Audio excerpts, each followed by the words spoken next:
आज आपण पाहूया पुणे येथील शिवाजीनगर परिसरात असलेले अतिशय सुंदर आणि प्राचीन ठिकाणांपैकी एक असलेल्या पाताळेश्वरची लेणी पाहायला, म्हणजेच पाताळेश्वर मंदिर। अतिशय वर्दळीच्या आणि गजबजलेल्या ठिकाणी एवढ्या प्रशस्त लेण्या असणे म्हणजे नवलच म्हणावे लागेल। म्हणूनच पुणे तिथे काय उणे असे म्हणतात। जंगली महाराजांच्या रोडवर असलेल्या आणि जंगली महाराजांच्या शेजारीच या एका अखंड कातळात कोरलेल्या लेण्या म्हणजे या शहराचे वैभवच।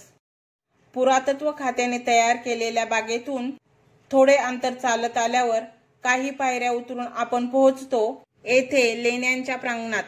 आजूबाजूची कड कातळात असून लेणी मंदिराचा विशाल देखावा येथे निर्माण केलेला आहे।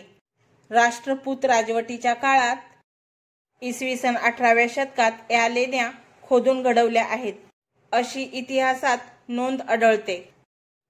पायऱ्या उतरताच आपल्याला डाव्या बाजूला जीर्णावस्थेत असलेल्या नंदीचे दर्शन होते। त्यानंतर शिवालयाच्या मध्यभागी लागतो तो नंदी मंडप। अतिशय सुरेख आणि गोलाकार अशी त्याची रचना।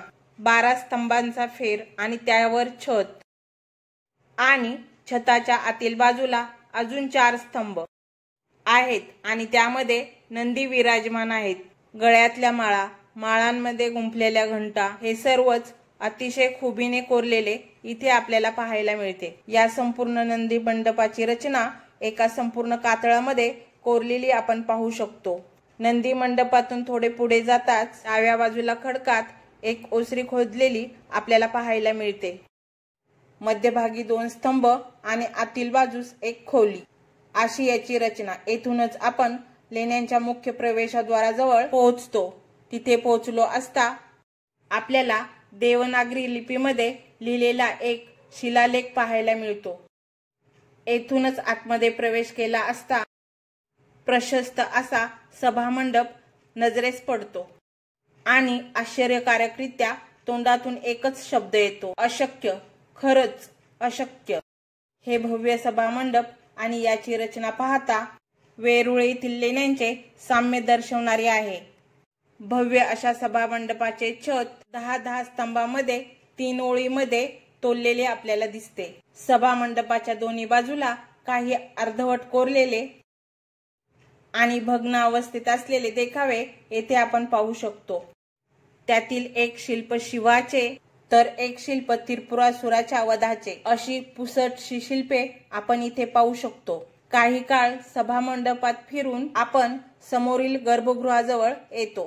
गर्भगृहाच्या समोरच आपल्याला नंदीच्या कोरलेल्या मूर्तीचे दर्शन होते।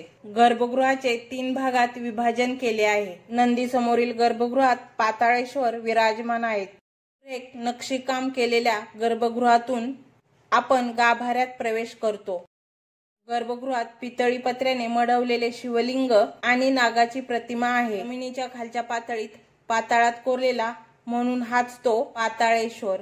संपूर्ण शिवालयाची रचना पाहता नाव अगदी यथार्थ आहे। पाताळेश्वराचे दर्शन घेऊन त्याच्याच डावीकडे असलेल्या गर्भगृहातील गणेशाच्या मूर्तीचे आम्ही दर्शन घेतले, तर उजव्या बाजूच्या गर्भगृहात पार्वतीची सुंदर मूर्ती कोरलेली आपल्याला पाहायला मिळते।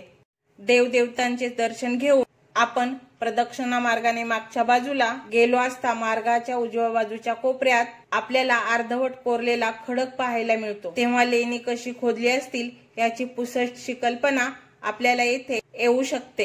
येथूनच प्रदक्षिणा मार्गाने थोडे पुढे आले असता राम, सीता आणि लक्ष्मण या देवदेवतांचे संगमरवरी दगडामध्ये कोरलेल्या मूर्त्या आपल्याला पाहायला मिळतात। देवाचे दर्शन घेऊन